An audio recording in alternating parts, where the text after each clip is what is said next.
नमस्कार साथियों, growth mode education के इस यूट्यूब मंच ग्रोथ मोड यूपीएससी पर मैं ध्रुव जानी आप सबका हार्दिक स्वागत करता हूं।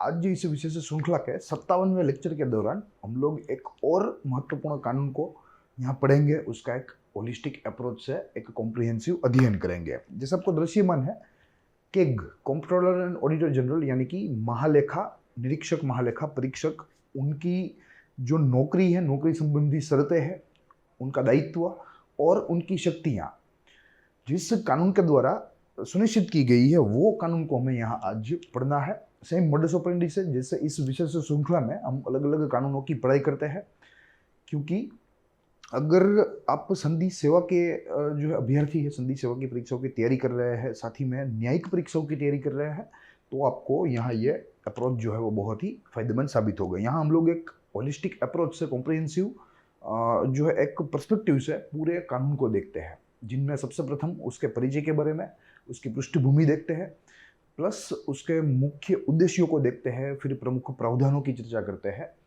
अंततः अगर इसकी कोई आलोचना एवं इसका कोई महत्व है तो उसको देखते हैं, और अगर कानून में संशोधन किया है तो वो संशोधन को भी देखते हैं, उसके प्रभाव को भी समझते हैं। तो आज वैसे ही एक और कानून के बारे में देखना है। जैसे आपको मालूम ही है, नाम keg, controller and auditor general, जो कि एक संवैधानिक कचेरी है, संवैधानिक ऑफिस है, कॉन्स्टिट्यूशनल ऑफिस। उनकी यहाँ जो है condition of service, powers and जो है ड्यूटीज की बात की गई है, जिसके ऊपर आज हमें चर्चा करनी है। साथ ही रही बात ये सीरीज की, तो यह सीरीज हमारी ये पुस्तिका ऊपर आधारित है, जो हमारे पास यहाँ फिजिकल फॉर्म में भी उपलब्ध है, और मैंने इसका जिक्र भी यहाँ इस श्रृंखला के दौरान कई बार किया है। बहुत ही अच्छी तरीके से फाइनली डिजाइंड है, फाइनली क्राफ्टेड है। परीक्षा के जो अभ्यर्थी है उनके लिए तो महत्वपूर्ण है ही है, मगर अन्य जो जिज्ञासु नागरिक है, जो चीज़ों को, कानूनों को, अधिनियमों को समझना चाहते हैं, उनके लिए भी यह महत्वपूर्ण है। फिलहाल इस पुस्तिका के भाग 8 के तहत हम लोग जो है चल रहे हैं, अभ्यास कर रहे हैं। और भाग 8 यानी कि ऐसे कानून, ऐसे अधिनियम जो भारत के अर्थतंत्र, भारत की जो है अर्थव्यवस्था, उससे संबंधी हो। तो यहाँ ये केग जो है वो उनके साथ ही संबंधी है, क्योंकि मूलभूत केग का या कंट्रोलर एंड ऑडिटर जनरल का जो कार्य होता है, वो कार्य अपने आप में सरकारी जो अकाउंट्स होते हैं उनका ऑडिट करना होता है, और जो सरकारी व्यय होता है, जो सरकारी करप्शन हो रहा है, उनको आइडेंटिफाई करना है, उन्हें फिगर आउट करना है, पार्लियामेंट के सामने रिपोर्ट करना है। तो ये इनका मूलभूत कार्य है। तो अपने आप में इकोनॉमी के साथ यह पूरा मुद्दा जुड़ा हुआ है। प्लस एग्जाम रिलेवेंस देखें संधि सेवाओं की दृष्टि से, तो जनरल स्टडीज के पेपर 3 के साथ जुड़े हुआ है, क्योंकि जैसे हमें मालूम है कि अलग अलग सामान्य अध्ययन के जो बिंदु है, जो सब्जेक्ट्स है, वो अलग अलग पेपर्स में डिवाइड कर दिए हैं, विभाजित कर दिए हैं। तो यहाँ जो इकोनॉमिक्स का पूरा खंड है वो जीएस पेपर 3 में है, और इसीलिए यहाँ ये पूरा भाग जीएस पेपर 3 के साथ जुड़ा हुआ है। अब शुरू करेंगे हमारी मूल चर्चा, मगर उससे पहले और एक मुद्दा।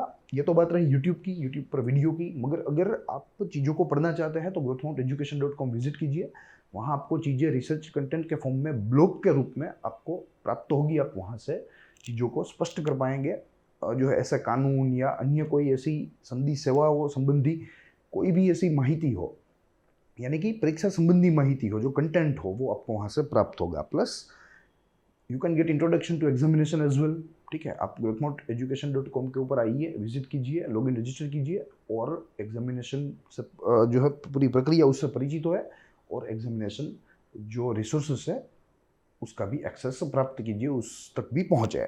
तो आप आज ही विजिट कीजिए, वहाँ आपको यह सारी चीज़ें ब्लॉग के रूप में, टेक्स्ट के फॉर्म में प्राप्त होगी।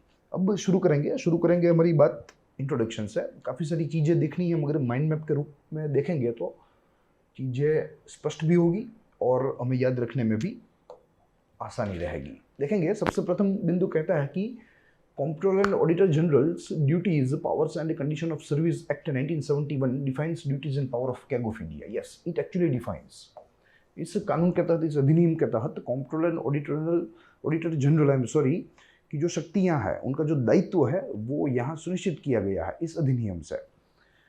Keg, who is responsible for auditing the accounts of the state government and the central governments along with the public sector organization. Yes, keg के ऊपर जो जिम्मेदारी है, उसकी जो रिस्पॉन्सिबिलिटी है, वो सरकारी अकाउंट्स को ऑडिट करना, जिनमें सेंट्रल गवर्नमेंट यानी कि केंद्र सरकार भी शामिल है, राज्य सरकारें भी शामिल है, विभिन्न राज्य सरकारें, और जो सार्वजनिक इकाइयां हैं, सार्वजनिक इकाई वे भी शामिल है, यानी कि पब्लिक सेक्टर एंटरप्राइज या आप यूनिट्स कह लीजिए। ठीक है, तो इन सारी चीज़ों के जो अकाउंट्स है, चाहे वो केंद्र सरकार का आईवीआई का अकाउंट हो, चाहे वो राज्य सरकार का हो, चाहे वो किसी भी सार्वजनिक ऐसे निगम का या ऐसी इकाई का हो, तो वो सारे अकाउंट्स ऑडिट करने का जिम्मा जो है वो यहाँ केग में निहित है।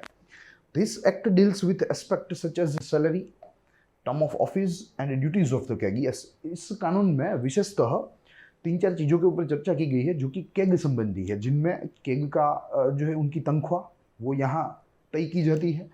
टर्म ऑफ ऑफिस यानी कि केग की जो अवधि है, वो पद की अवधि वो कितनी रहेगी, और आखिरी में उनका दायित्व क्या रहेगा as a controller and auditor general of India. तो ये एस्पेक्ट से यह कानून जो है वो यहाँ हमें चीज़ों को समझाता है, हमारे सामने रखता है।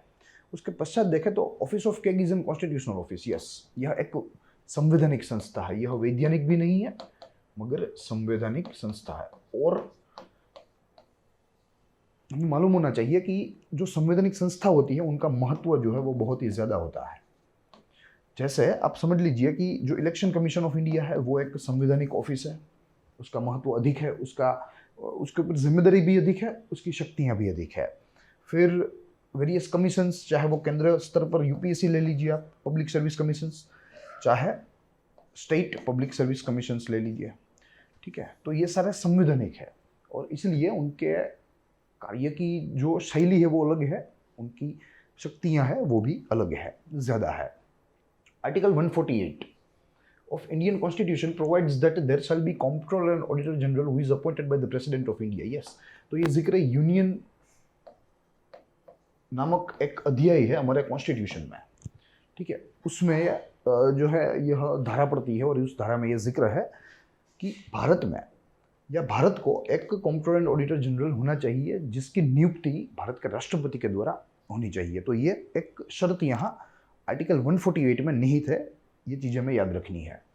फिर उसके पश्चात देखें तो the same article provides for the salary and condition of services of the CAG are to be determined by the law of parliament. Yes, वही आर्टिकल में यानी कि आर्टिकल 148 में ये तो बताया कि भाई एक केग होना चाहिए, मगर उसी में उनकी सैलरी, उनकी टर्म ऑफ ऑफिस, उनकी ड्यूटीज, उनका पावर, ठीक है, यह सारी चीज़ों का भी जिक्र किया गया और कहा गया है कि भाई वो जिस प्रकार से संसद अधिनियम बनाएगी उस प्रकार से केग में यह शक्तियाँ, केग की जो समय अवधि है नौकरी की, वो सारी चीज़ें फ्लेक्सिबल रहेगी, वो सारी चीज़ों में फेरफार हो सकता है। तो वो पूरी की पूरी शक्ति जो है वो संसद में निहित है, संसद। ठीक है, तो यहाँ 2 प्रकार के प्रश्न पूछे जाते हैं। प्रिलिमिनरी पॉइंट ऑफ व्यू से देखें तो एक सिंपल सा, साधारण सा कि भाई केग जो है उसका उल्लेख जो भारत के संविधान की कौन सी धारा में है, वो तो एक बहुत ही सिंपल सा है, सरल सा है। मगर अगर ऐसा प्रश्न पूछा जाए कि भाई केग संबंधी जो है उनकी तनख्वाह, उनकी शक्तियाँ, उनका दायित्व, उनकी अवधि, ठीक है, तो वो सारी चीज़ें जो है वो हमारे संविधान में जो है उन सारी चीज़ों का हमारे संविधान में कहाँ उल्लेख है, तो वो भी आर्टिकल 148 में ही उल्लेख है। तो ये बात हमें यहाँ नोट करनी होगी, उसकी नोंद लेनी होगी। उसके पश्चात देखें तो in accordance with above mentioned constitutional provision this law was created in the year 1971। Yes, अब कॉन्स्टिट्यूशनल प्रोविजन तो है, संवैधानिक प्रावधान तो है, संविधान ने बता दिया कि भाई 148 के तहत भारत का एक कंट्रोलर एंड ऑडिटर जनरल होना चाहिए जो है भारत के राष्ट्रपति के द्वारा नियुक्त होना चाहिए, प्रेसिडेंट ऑफ इंडिया के द्वारा, प्लस पार्लियामेंट के ऊपर यह जिम्मेदारी है कि केग के सैलरी, जो है duties, power, term of office, इन सारी चीज़ों को तय करने के लिए एक कानून लाया जाए। और इन सारी चीज़ों को तय करने के लिए पार्लियामेंट ने 1971 में यह कानून पारित किया। The main duty of the CAG is to audit all the receipts and expenditure of the government. Yes, तो ये इनकी मूलभूत जो है उनका दायित्व है, उनका कार्य है कि सरकार का जो आय है एवं उसका जो व्यय है वो अकाउंट को ऑडिट करे। ठीक है, उनका बहुत ही एकदम माइन्यूट ऑडिट किया जाए, वो केग का एक मुख्य उद्देश्य होता है, एक मुख्य कार्य होता है।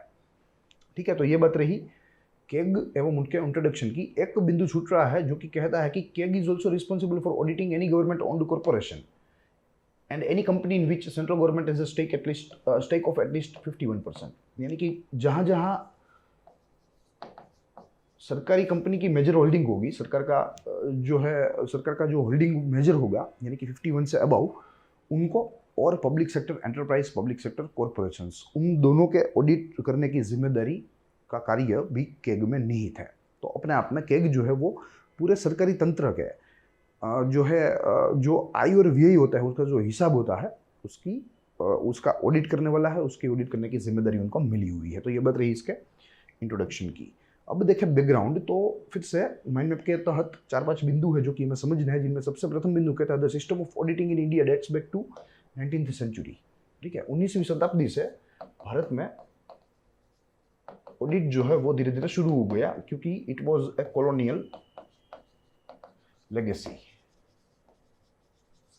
और उनकी ही बदौलत यहाँ भारत में यह जो चलन है वो शुरू हुआ, यह ट्रेंड शुरू हुआ। However, auditing of the nature we see today is more phenomenon, is more of a phenomenon that began in 20th century. Yes, बहरहाल आज जो हम लोग देख रहे हैं ऑडिट, जिस प्रकार का, जिस स्वभाव का, उसका जो उदय है वो लगभग 20वीं शताब्दी के जो है समय काल में हुआ था, ऐसा यहाँ कहा गया है। अन्यथा भारत में ऑडिटिंग की शुरुआत जो है वो 19वीं शताब्दी से हो चुकी है, मगर वो जो प्रकार था, जो थोड़ा स्वभाव था ऑडिट का, वो थोड़ा सा भिन्न था, अलग था। फिर when the constitution was promulgated, it envisioned an auditing mechanism within it, and it marked out in article 148 to 151। ठीक है, तो यहाँ ये भी बात हमें समझनी होगी कि जब कॉन्स्टिट्यूशन लागू हुआ भारत में, तो कॉन्स्टिट्यूशन ने एक ऑडिटिंग मैकेनिज्म की ज़रूरत दिखाई कि भाई भारत में कैसा मैकेनिज्म है, कैसा तंत्र होना अनिवार्य है, और वो तंत्र देने के लिए संविधान ने अपने में ही आर्टिकल 148 से 141 की कुछ धाराएं ऐसी रखी, जिनके तहत केग, उनके कार्य, उनके जो है दायित्व, उनकी तनख्वाह इत्यादि चीज़ों की स्पष्टता की गई। ठीक है, तो आर्टिकल 148 टू 151। अब आगे देखें तो the institution of comptroller auditor general has witnessed A transformation along with the country's major socio-economic, political and administrative developments. Particularly, the reorganization of state has had a major impact on KEG's office, with the office duty being affected by the increasing number of states and changing boundaries. Yes, तो ये सारी चीज़ें हैं जिनकी बदौलत keg के कार्य में जो है बाधा आती है, या बाधा तो नहीं कह सकते, मगर केग का कार्य जो है वो प्रभावित होता है, जिनमें एक मुख्य है रीऑर्गेनाइजेशन एक्ट, यानी कि राज्य पुनर्गठन अधिनियम। ठीक है, राज्य पुनर्गठन अधिनियम। तो इसके तहत यहाँ केग का जो कार्य है वो ज़्यादा जो है उसमें ज़्यादा फेरफार आया है, क्योंकि बाउंड्रीज जो है वो चेंज हुई, अलग अलग प्रकार के सोशियो हो, चाहे इकोनॉमिक हो, चाहे पॉलिटिकल हो, चाहे एडमिनिस्ट्रेटिव हो, ऐसे डेवलपमेंट्स भारत में आता रहे। तो इन सारी चीज़ों की वजह से केग का कार्य जो है वो थोड़ा सा प्रभावित होता रहता है। ठीक है, तो ये बात रही इसके पृष्ठभूमि की। अब इस कानून के मुख्य उद्देश्यों को देखते हैं। जैसे हमें मालूम ही है, एक वाक्य का उद्देश्य है जो कहता है कि the objective of the act is to determine the condition of service of KEG of India and to prescribe the duties and power of the office. Yes, तो condition of the service यानी कि नौकरी की शर्त है।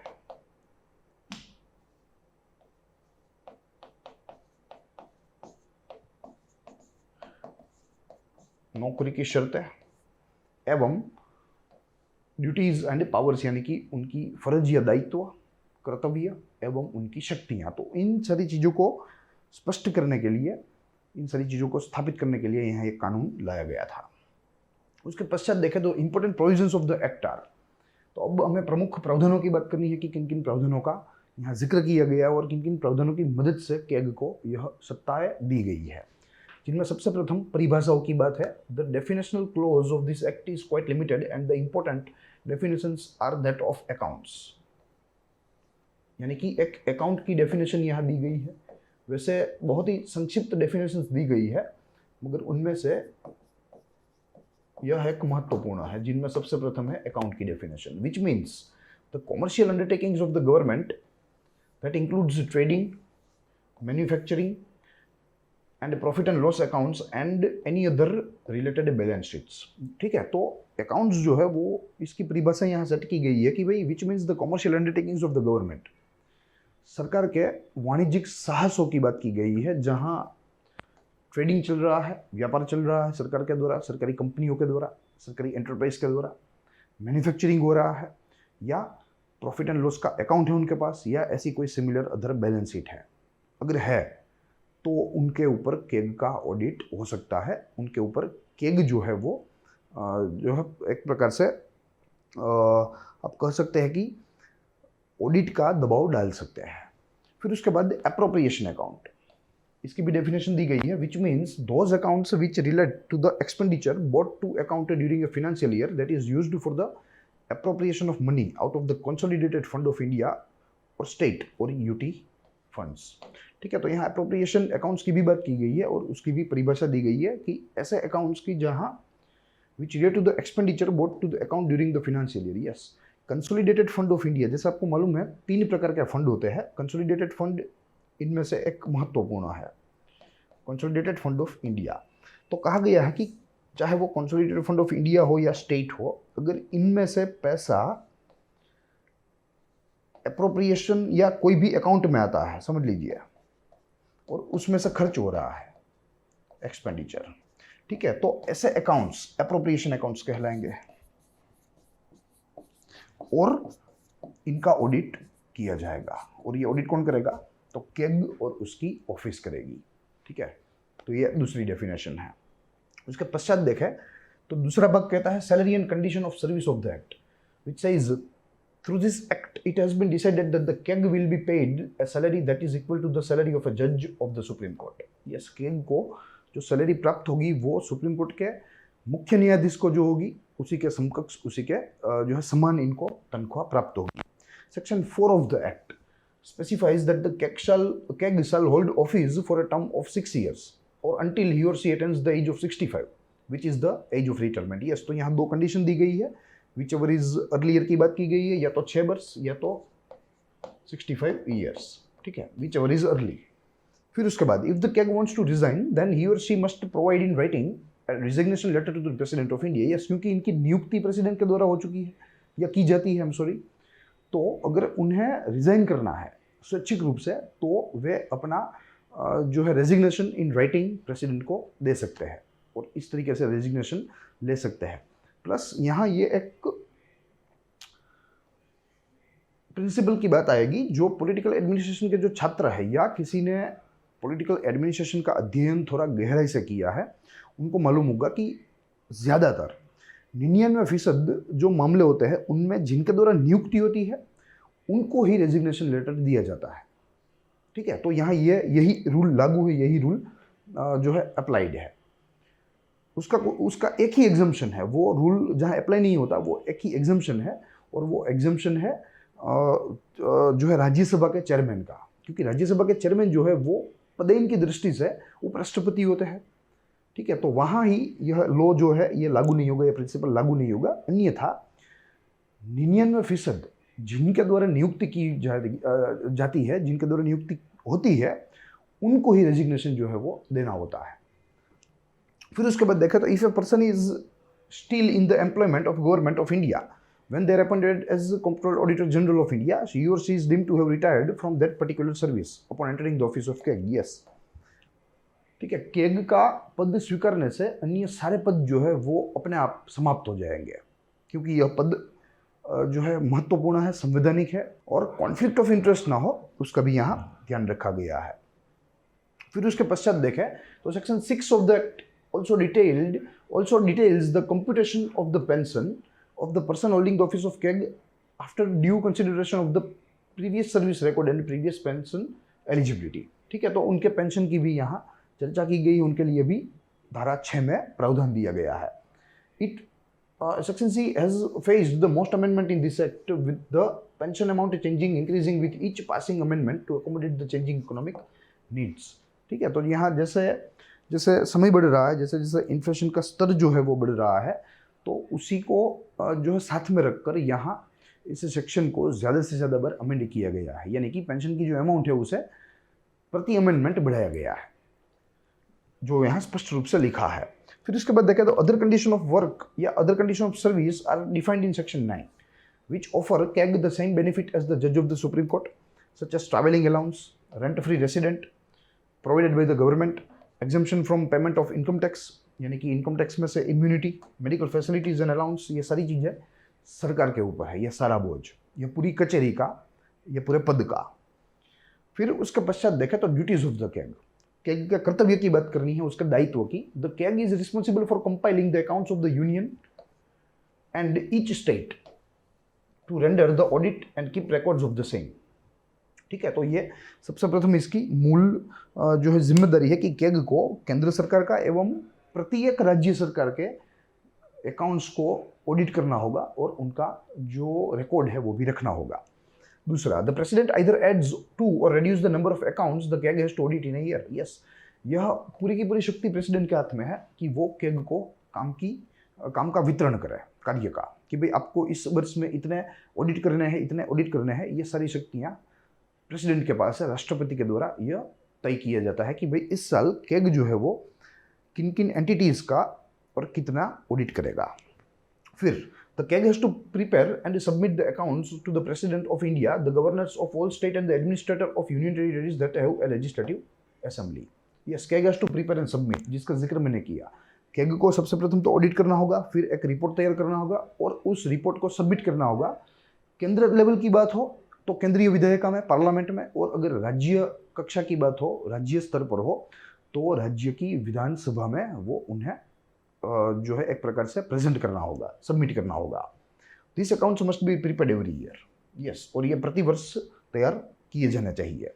The CAG also has the duty to provide information and render any such assistance that the state and the union may seek from the office, such as help with their annual financial statement and any related duty that falls within the ambit of office duty. Yes, तो यहाँ अन्य duties की भी बात की गई है, जहाँ अगर केंद्र सरकार हो, अगर राज्य सरकार हो, अगर वे चाहे तो कैग की ऑफिस उन्हें मददरूप हो सकती है, इन केस इफ सेंट्रल और स्टेट गवर्नमेंट वांट्स।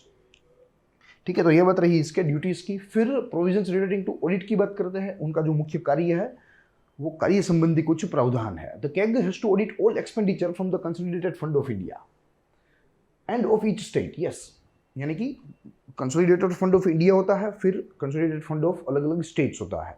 तो इंडिया का तो करना ही है केंद्रीय स्तर पर, मगर प्रत्येक राज्य का भी जो कंसोलिडेटेड फंड ऑफ इंडिया है उनमें से जो एक्सपेंडिचर है वो कैग के द्वारा ऑडिट किया जाना चाहिए, and of each union territory as well, and to ascertain that the accounts of the disbursement are legally correct and have been used for the specified purpose. Yes, और ये भी देखना है कि भाई जिन व्ययों को जिस नाम से विड्रॉ किया गया है वो पहले तो लीगल है, यानी कि रीजनेबल है, और बाद में वो स्पेसिफाइड पर्पस के लिए ही यूज हुआ है, वो भी सुनिश्चित करना होगा। फिर उसके बाद the CAG has to audit all transactions of the union and of the states relating to contingency fund and public accounts, and do also audit all trading, manufacturing, profit and loss accounts and balance sheets and other subsidiary accounts in any department of the union or state। तो कुल मिला के किसी भी किस्म की सरकारी एजेंसियों में, चाहे वो मंत्रालय हो, चाहे वो सरकारी कॉरपोरेशन हो, निगम हो, किसी भी किस्म का IVI जो है वो कैग के द्वारा ऑडिट किया जाएगा जहाँ सरकारी होल्डिंग है, जहाँ सरकार का मेजर होल्डिंग है। The CAG also has to audit the receipt and expenditure of bodies of any authorities that have been substantially financed by the central government or the state government. Yes, तो उन संस्थाओं का भी audit यहाँ करना है जो केंद्र सरकार के द्वारा एवं राज्य सरकार के द्वारा फंडेड हो, उनके द्वारा वित्तीय पोषित हो। ये बात रही उनके प्रोविजन की। एक और मुद्दा कहता है कि if a loan or grant is disbursed from the consolidated fund of India or any procedure by with the same the sanctioning authority gives out the said loan or grant and related legal matters. Yes, तो यहाँ loan or grant भी अगर consolidated fund of India में से जा रहा है, then CAG is required to check, CAG is required to audit that particular transaction. Powers of the CAG with respect to auditing account. The CAG has the power to inspect any office of accounts under the control of union or state to seek documents, books, papers which deal with or form the basis of transaction over which the CAG's audit duty extends, and to question the same offices and the source of documentation if necessary. Yes, तो कुल मिलाकर auditing संबंधी सारी शक्तियां जो है वो CAG में निहित है। केग अपने आप में किसी भी सरकारी कर्म जो है कचहरी हो, किसी भी मंत्रालय हो, उनके पास अकाउंट्स से संबंधित साहित्य मांग सकता है और बेझिझक मंत्रालय को या किसी भी सार्वजनिक इकाई को यह सारे दस्तावेज, अपने सारे अकाउंट्स केग को देने पड़ेंगे। ठीक है, तो ये कुछ इनकी सत्ताएं हैं रिलेटेड टू ऑडिटिंग। तो ये सारी बातें रही प्रमुख प्रावधानों की। अब यहाँ एक बाजू हमारे पास इस कानून की आलोचना है, वहीं दूसरी बाजू हमारे पास इसका महत्व है। शुरू करेंगे यहाँ यह स्लाइड की चर्चा आलोचना से, जिनमें सबसे प्रथम बिंदु कहता है कि office of keg is without doubt important one. Yes, ये तो 100% जो है सही बात है कि यह महत्वपूर्ण कचहरी है। The effectiveness of the office has come to the question given the continued lack of transparency and accountability when it comes to how the government spends public money. Yes, महत्वपूर्ण ऑफिस होने के बावजूद भी भारत में जो व्यय हो रहा है, सरकारी व्यय हो रहा है, सार्वजनिक व्यय हो रहा है, सार्वजनिक खर्च भी कर सकते हैं, उसमें ट्रांसपेरेंसी है वो बहुत ही कम है। और अपने आप में केग का जो स्कोप है वो और बड़ा होना चाहिए। प्लस यहाँ एक बात और भी है कि केग के द्वारा जो ऑडिट किया जाता है वो खर्च होने के बाद किया जाता है। ठीक है, तो अल्टीमेटली केग के पास उस बिन जरूरी खर्च को, उस जो है एक आर्थिक संसाधनों के दुरुपयोग को रोकने के लिए कोई शक्तियाँ नहीं है, मगर उनके पास वो पहचानने के लिए ही शक्तियाँ हैं कि भाई यहाँ अपने पैसे गलत खर्च किए हैं, जो भूतकाल में खर्च जो है कर दिए गए हैं ऑलरेडी, मगर खर्च रोकने के लिए, ऐसा जो है एक प्रकार से फिजूल खर्च रोकने के लिए केग के पास कोई शक्तियाँ नहीं है। तो वो भी एक आलोचना है, वो शक्तियाँ भी केग को मिलनी चाहिए कि वो खर्च करने से पहले प्रश्न पूछे, नहीं कि खर्च करने के बाद। फिर उसके बाद दूसरी आलोचना कहती है कि office of CAG has one of the broadest field of operation in being able to audit the central government, state government, public sector organisation. Yes, बहुत ही ज़्यादा काम है। आप समझिए, प्रत्येक सरकारी एंटिटी जो है, चाहे वो जो है एडमिनिस्ट्रेटिव हो, चाहे वो एग्जीक्यूटिव हो, चाहे वो कॉमर्शियल हो, चाहे वो राज्य हो, चाहे वो केंद्र हो, तो इन सारों का ऑडिट करना वो जिम्मेदारी केग की ऑफिस के ऊपर है। और अल्टीमेटली इतना सारा जो काम है वो कार्यक्षमता को भी प्रभावित करेगा, कार्यक्षमता भी कम करेगा। तो ये इसकी दूसरी आलोचना है। The broad reach has sometime come at the cost of efficiency of the process. ठीक है, यानी कि कार्यक्षमता में जो है दुर्बलता आएगी, क्योंकि काम जो है उसका व्याप जो है उसका फैलाव वो ज़्यादा है। उसके बाद देखें तो कुछ ऐसे तत्व है जो कि हमें केग के महत्व के बारे में, इस कानून के महत्व के बारे में समझने का प्रयास करते हैं, जिनमें सबसे प्रथम office of keg is one of the most important office in the functioning of Indian democracy. इस भारत के इस लोकतंत्र में केग की जो कचहरी है वो अपने आप में बहुत ही जो है महत्वपूर्ण है, क्योंकि पारदर्शिता लाने के लिए ये काम लगती है। सरकार का खर्च, सरकार की दिशा, सही दिशा जानने के लिए, सरकार की गलतियां पहचानने के लिए यहाँ केग का कार्य बहुत ही मददरूप है। तो भारत में लोकतांत्रिक मूल्यों को चलाने के लिए केग की ऑफिस अपने आप में फायदेमंद है। दूसरा बिंदु, the existence of the office ensures that there is transparency and accountability when it comes to how public money is being used. Yes, CAG की ऑफिस होना, केग का होना और ये ऑफिस पूरी ऑफिस जो है वो ऑपरेशनल होना, वो अपने आप में एक बहुत ही सकारात्मक चिन्ह है, क्योंकि ये दर्शाता है कि जब सार्वजनिक व्यय की बात आती है तो भारत में ट्रांसपेरेंसी जो है वो बहुत ही ज़्यादा है, एवं अकाउंटेबिलिटी जो है, जवाबदेही, वो भी बहुत ही ज़्यादा है। उसके पश्चात का बिंदु कहता है कि act is important legislation as it clearly outlines powers, duties and condition of service for CAG. Yes, तो ये इस तरीके से भी यह अधिनियम महत्वपूर्ण है, क्योंकि स्पष्ट रूप से केग संबंधी जो शक्तियाँ हैं, जो उनका दायित्व है, उनका पद का दायित्व एवं उनके कार्य की शर्त है, नौकरी की शर्त है, वो सारी चीज़ें इनमें निहित है, स्पष्ट रूप से कही गई है। और आखिरी इंपॉर्टेंस कहता है कि act ensures that the person in the office is not worried about their terms of their employment and duties in conducting their business which allows them to function independently and without fear. Yes, तो ये बहुत ही महत्वपूर्ण बात है कि person in the office is not worried about their terms, क्योंकि ये सारी चीज़ें प्रेसिडेंट के द्वारा ही तय की जाती है और अपने आप में केग को अपना कार्य करने में कोई दबाव महसूस नहीं होगा, या उनके द्वारा कोई दबाव महसूस नहीं किया जाएगा, क्योंकि उनके कार्य संबंधी, उनके नौकरी संबंधी सारी चीज़ें जो है वो किसी एक प्राधिकरण के हाथ में नहीं है, किसी एक व्यक्ति के हाथ में नहीं है। तो ये इनकी कार्यक्षमता को बढ़ाने में, भारत में पारदर्शिता को बढ़ाने में, जवाबदेही को बढ़ाने में फ़ायदेमंद है। तो यही सारी चीज़ें हैं जो कि हमें यहाँ इस कानून में देखनी थी। अब एक और स्लाइड बाकी है जिसके तहत हम लोग केग के पद के बारे में समझेंगे और कुछ अन्य चीज़ों को भी समझने का प्रयास करेंगे। मगर यहाँ तक यह कानून संबंधी जो कोई चीज़ें थी वो हमने देख ली है। I hope you enjoyed the lecture. अब एक लास्ट स्लाइड है हमारे पास जिनमें 3 स्टेटमेंट है और अलग अलग स्टेटों में केग का महत्व हमें समझाया गया है। जिनमें सबसे प्रथम, when the CAG audits companies or corporation in which many states or a state and a union have a stake, the audit report of the same is to be submitted to the government which holds the largest stake in the same. Yes, तो एक fun fact की बात है, समझ लीजिए किसी भी एक साझा कंपनी जो कि केंद्र सरकार एवं राज्य सरकार के द्वारा चल रही है साझा करके संयुक्त रूप से, तो इसका अगर ऑडिट किया तो ये वो ऑडिट रिपोर्ट जो है उसका सबमिशन जिस सरकार का लार्जेस्ट स्टेक होगा उसके पास सबमिट किया जाएगा। अगर सेंटर के पास 51 शेयर है 51%, तो the report will be submitted to central government, and अगर state government के पास है then the report will be submitted to state government। फिर यहाँ एक B.R. आम्बेडकर यानी कि भीमराव आम्बेडकर के द्वारा एक निवेदन दिया गया है जिनमें वे केग के बारे में बता रहे हैं। तो वो यहाँ लिखा है, समझते हैं। I am of the opinion that this dignitary or officer is probably the most important officer in the Constitution of India।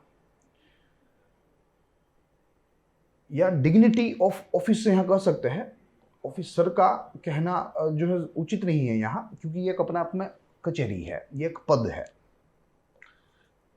is the most important office in the Constitution of India. He is the one man who is going to see that the expenses voted by the Parliament are not exceeded or varied from what has been laid down by the Parliament in the Appropriation Act. Yes, तो वही एक व्यक्ति है, B.R. Ambedkar के द्वारा बताया गया है कि भाई उन्होंने बताया कि भाई मैं तो इस मत का व्यक्ति हूँ, मैं तो इस दृष्टिकोण का व्यक्ति हूँ कि भाई भारत में केग की जो कचहरी है, केग का जो पद है वो सबसे महत्वपूर्ण, सबसे शक्तिशाली है, क्योंकि वही सरकारी व्यय को एक तो पहले तो मॉनिटर करता है, फिर बाद में देखता है कि भाई पार्लियामेंट के द्वारा जो तय किया गया है उस लिमिट से खर्च नहीं हो रहा है या हो रहा है, एवं खर्च जो हो रहा है क्या वो स्पेसिफाइड पर्पस के लिए हो रहा है या किसी भी अनुचित चीज़ों के लिए हो रहा है। तो ये B.R. आम्बेडकर के द्वारा केग की ऑफिस भारत में सर्वश्रेष्ठ है, सर्वशक्तिमान है।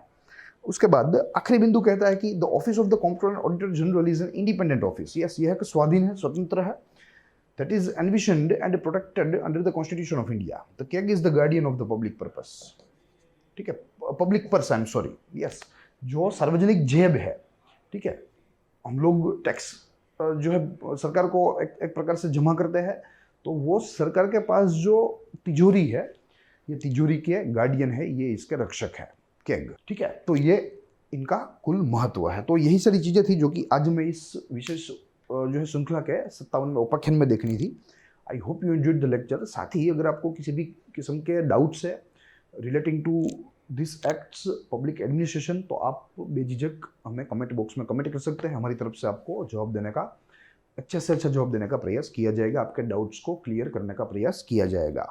तो आज इतना ही। साथ ही ग्रोथ माउंट यूपीएससी के इस यूट्यूब प्लेटफॉर्म को ज़्यादा से ज़्यादा शेयर करना ना भूलें। आज ही हमारे चैनल को सब्सक्राइब कीजिए, साथ ही हमारे वीडियोस को लाइक कीजिए। प्लस growthmounteducation.com हमारी वेबसाइट है, विजिट कीजिए, आज ही लॉगिन रजिस्टर कीजिए।